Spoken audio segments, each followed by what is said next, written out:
ఇక ఏపీలో Konaseema politics కాకరేపుతున్నాయి. MLA కోట, MLC ఎన్నికల సాక్షిగా మరోసారి పిఠాపురం గడ్డ ఎవరి అడ్డా అన్న డిస్కషన్ మొదలైపోయింది.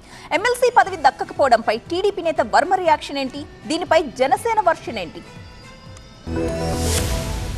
ఎమ్మెల్యే కోట, ఎమ్మెల్సీ ఎన్నికల్లో అన్ని సామాజిక వర్గాల సమీకరణాలను చూసుకొని అభ్యర్థుల్ని ప్రకటించింది టీడీపీ. తమకే పక్కాగా ఎమ్మెల్సీ సీట్ వస్తుందని ఆశలు పెట్టుకున్న కొంతమంది నిరాశకు గురయ్యారు. ఇందులో పిఠాపురం టీడీపీ నేత ఎస్వీఎస్ఎన్ వర్మ ముందు వరుసలో ఉన్నారు. కూటమి ప్రభుత్వం కోసం తన సీటును జనసేనకు త్యాగం చేశానన్నారు వర్మ. తనకి ఎమ్మెల్సీ పదవి రాకపోవడంపై భావోద్వేగానికి గురయ్యారు వర్మ. టీడీపీ ఎమ్మెల్సీ అభ్యర్థుల ప్రకటన తర్వాత కార్యకర్తలతో భేటీ అయిన వర్మ భావోద్వేగంతో కార్యకర్తలకు దిశానిర్దేశం చేశారు.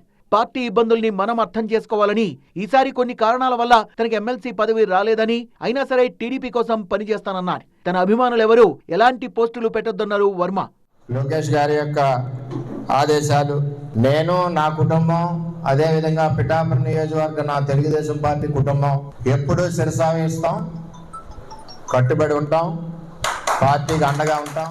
పిఠాపురం గడ్డ పవన్ కళ్యాణ్ అడ్డా అన్నారు మంత్రి నాదెండ్ల. ఇది పవన్ కళ్యాణ్ నియోజకవర్గం అన్న జనసేన నేత వర్మకు పదవి దక్కితే తమకు సంతోషమే అన్నారు. ఆయనకి న్యాయం జరగాలి, ఆ విధంగా ఆయనగా గౌరవించుకుంటాం. ఆయన కూడా వాళ్ళ పార్టీలో ఉన్న అంతర్గత విషయం అది వాళ్ళు మాట్లాడాలి. కూటమిలో భాగస్వాములుగా ఆయన సహకరించారు, పవన్ కళ్యాణ్ గారి ఎలక్షన్ నిలబడ్డారు. మీ అందరం కూడా ఆయన గౌరవించుకుంటాం. మరోవైపు ఎమ్మెల్సీ పదవి దక్కలేదన్న బాధలో ఉన్న వర్మ పిఠాపురం టీడీపీ నేతల సమావేశంలో పవన్ కళ్యాణ్ గెలుపుపై కీలక వ్యాఖ్యలు చేశారు.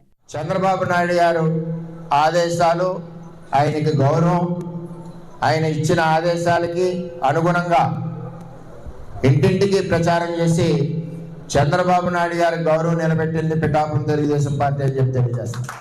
జనసేన నేత నాదెండ్ల కూడా కూటమి విజయంపై కామెంట్ చేశారు.